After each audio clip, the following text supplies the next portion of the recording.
We have 7 more classes left in the semester. And what I want to do in these last 7 classes is look at the game theory of World War III. Okay? So what I want to do in this class is just introduce the chessboard or the players and how the game will be played over the next 5 to 10 years. So the 2 major players in World War III are the United States and Russia. And right now, they are fighting a proxy war in the Middle East between Israel and Iran, where the United States obviously supports Israel, Russia supports Iran.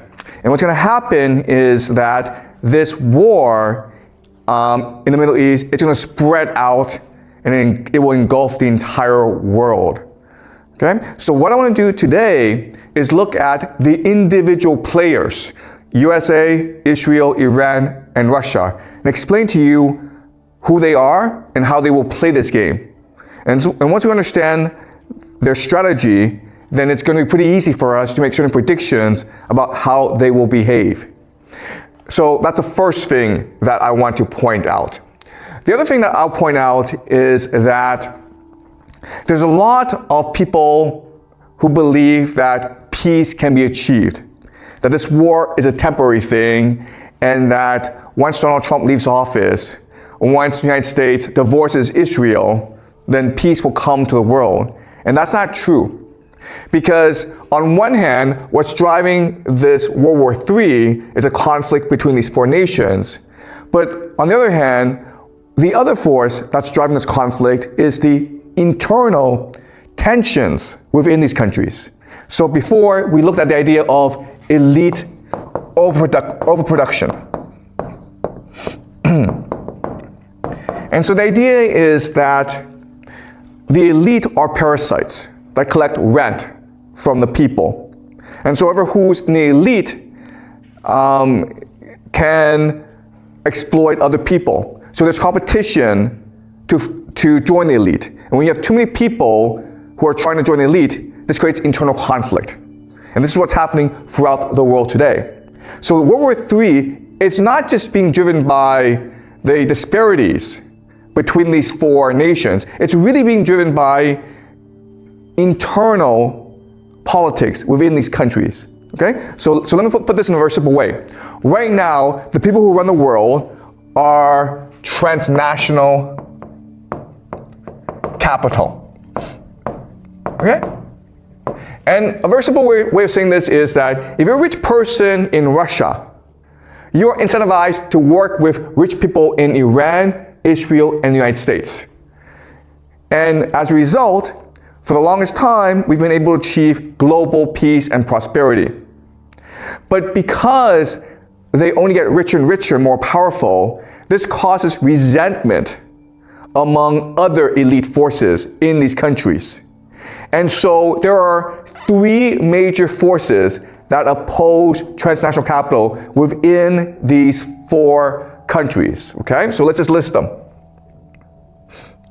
The first is, of course, nationalism. Right? There are people like Donald Trump and Vladimir Putin who believe that it's important to put their nation first, that globalism is hurting their own people and their own nation. Okay, that's one force that opposes transnational capital. Another force that opposes transnational capital is religion or orthodoxy. Okay? Why? Because capital believes that money is God. It is godless. It is secular. And it tries to create a multicultural, secular society in order to allow capital to pass through the society easily. Okay? That also allows capital to control and dominate society. So religion is opposed to transnational capital as well. Now the last force that's opposed to transnational capital is artificial intelligence. Okay? AI. Why? Because right now, money is what structures society. And artificial intelligence wants to replace money as the force that structures and centers society. Okay? So in other words, what's happening is that there's a civil war going on in the world where right now transnational capital is dominant, and transnational capital is represented by Wall Street and the City of London. And there are these three forces, nationalism, religion, and technology, that oppose transnational capital. And so what's going to happen over time is that they will form an alliance to defeat transnational capital, okay? And so this is already happening in America, where these three forces come together and they support Donald Trump. And so what drives a lot of Donald Trump's policies is to help his alliance ultimately defeat transnational capital, okay? That's something that we'll discuss for the rest of the semester. So another thing that I'll point out is this. Okay, internally, there is this civil war going on, but externally as well, there are forces that drive these nations to war. And this is basically environmental collapse.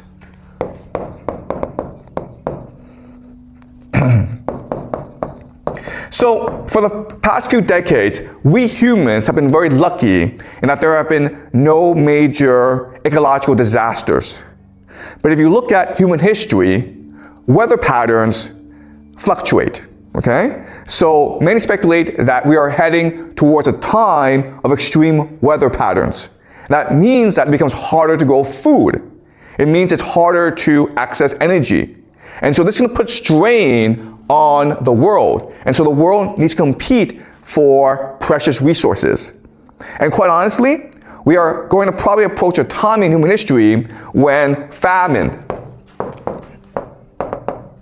it will be much more common.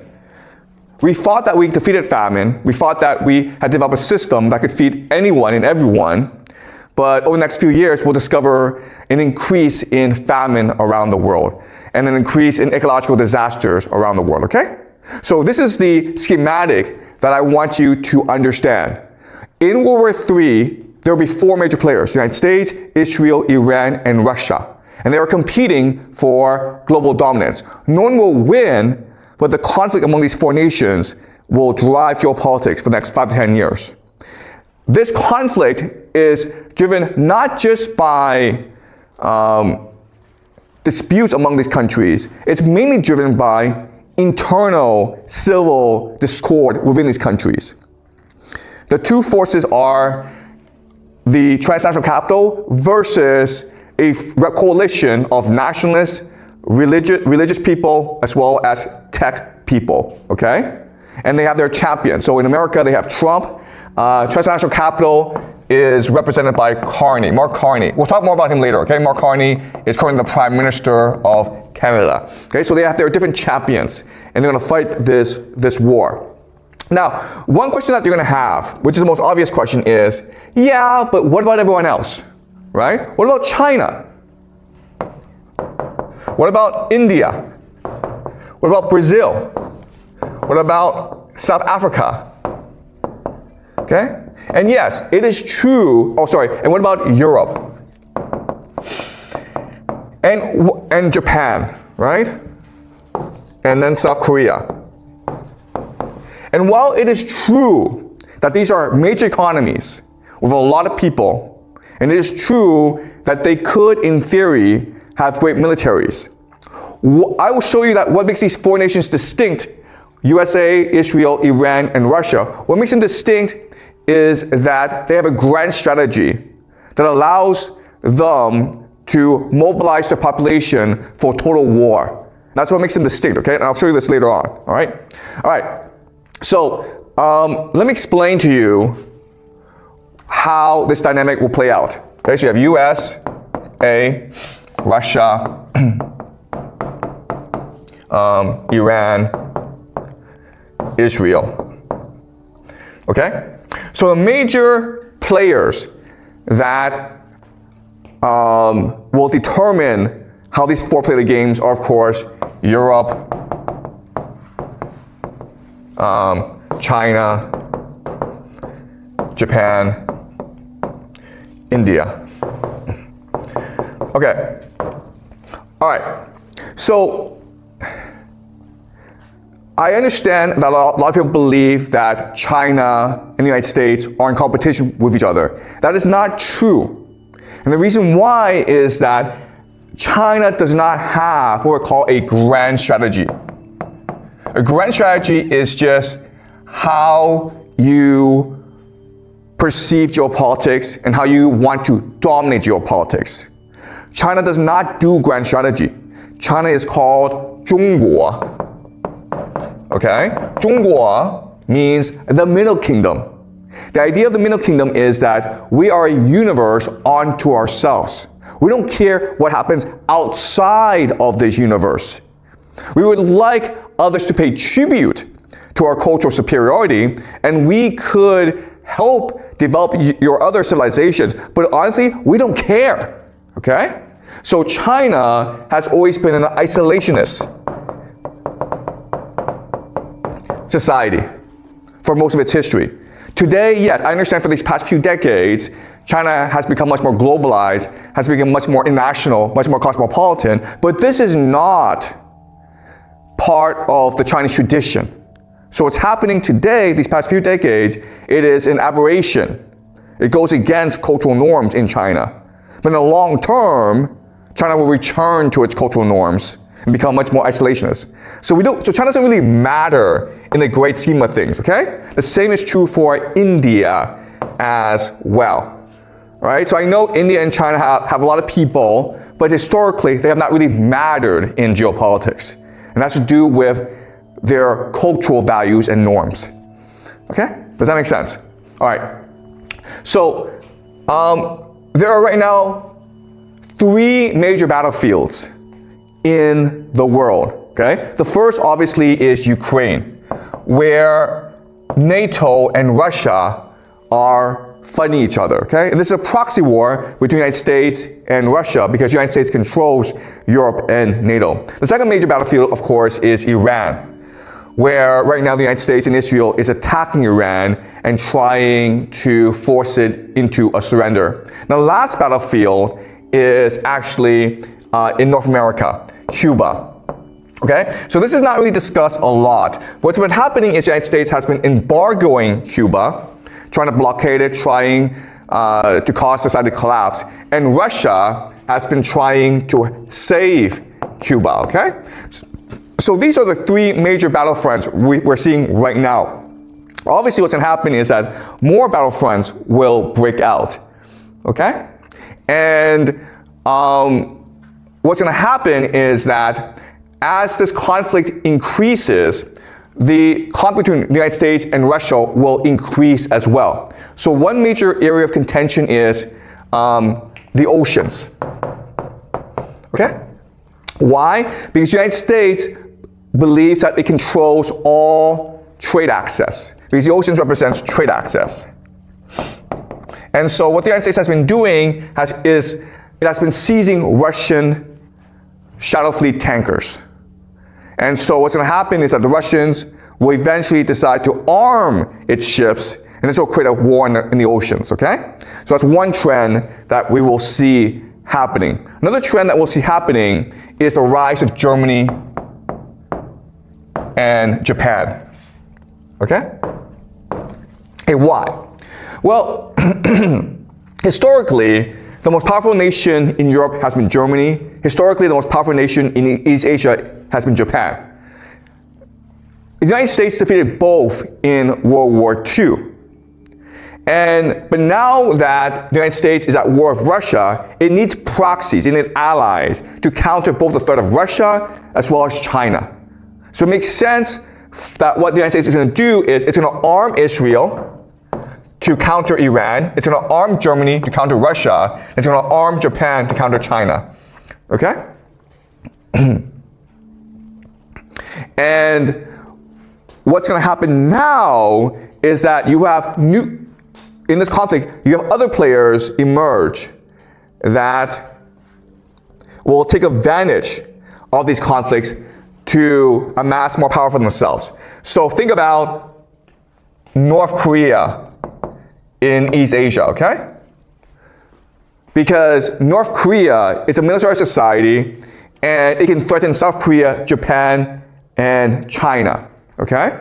Then in Europe, you have Poland. In the Middle East, you have Turkey. Okay? So these nations are going to try to navigate all this chaos in order to amass more power for themselves. So in other words, what's going to happen is complete chaos in World War III. Okay? And it's something that we'll discuss more concretely for the rest of the semester. All right?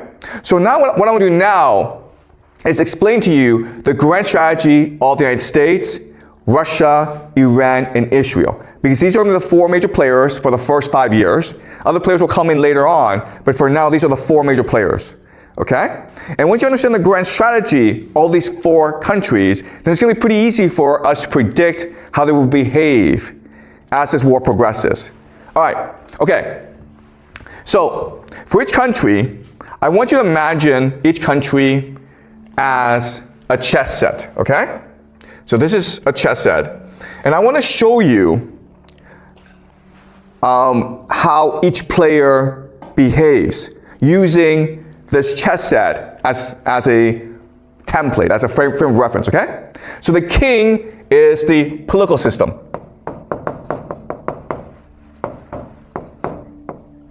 All right? So the first idea to understand is that when you fight a war, you're not trying to defeat the other person's military. Doesn't really get you anywhere. What you're really trying to do is you're trying to put your opponent in check by attacking the political system. All right, and I'll show you how later on, okay? So the king is the political system. The queen is the grand strategy. The grand strategy is, again, how each player perceives geopolitics and how to best dominate geopolitics, okay? And then you have the bishop, the knight, and the rook. And these are the attack vectors. The attack vectors are your mechanisms, your tools for achieving your grand strategy. Right? And now you have the pawn. And the pawn are just that. They are sacrificial tools that you can use in order to advance your grand strategy, okay? You just throw them away. You don't really care. Okay, does that make sense? All right, so now let's apply this system to the four nation states. United States, Russia, Iran, and Israel. All right, okay. So, the United States, the political system, of course, is a democracy. And this is both good and bad, okay? It's good in that it allows for innovation. It allows for debate and openness and creativity, okay? So that's what's good about democracy. What's bad about democracy is the idea of polarization, okay? Polarization. Okay, why? Because in a democracy, you have different political parties. And they can reach a point where they just refuse to work together. And all they care about is destroying each other, regardless of the consequences for the nation in geopolitics. And this is what's happened in the United States so far right now, where in America, Trump hates the Democrats much more than he hates the Russians or the Chinese or the Iranians, okay? All right, so the way you put America into check is by enhancing the polarization and causing a civil war. Okay, does that make sense? You cannot defeat America militarily. It is impossible to do so. The only way to defeat America is if you force it into a civil war that distracts it from the world, okay? So that is the American political system. Then the grand strategy. The grand strategy is called Greater North America. And the idea of Greater North America is North America by itself, it's a self-sufficient continental fortress. No one can invade it, no one can attack it, and it has all the resources it needs to survive. So all America has to do is unite North America and then cause chaos around the world. Okay? So what the trick is how to create unity in Greater North America, and the theory that they use is something called a technate. Right? And the idea of the technate is a democracy is inherently volatile and unstable. You're better off transitioning democracy into a technocracy ruled by the experts and ruled by AI. Okay? So basically, try to create an AI surveillance state, which is what's happening in America right now. Okay? Something that we'll discuss in greater detail next week. All right, so now we go to the attack vectors of America. What are their tools and instruments in order to achieve the grand strategy? Well, the first major tool is digital technology, okay? Meaning that America has GPS satellites, it has precision weapons, it has the best air force in the world, it has aerial supremacy, okay? So technology is a very important tool. Then you have propaganda. Propaganda is basically America controls the world's most powerful media systems, including the New York Times, including CNN. Okay, and therefore it can control the narrative of the world. Now last is the US dollar. Okay? The US dollar is the world's global reserve currency, and therefore America has unlimited financing.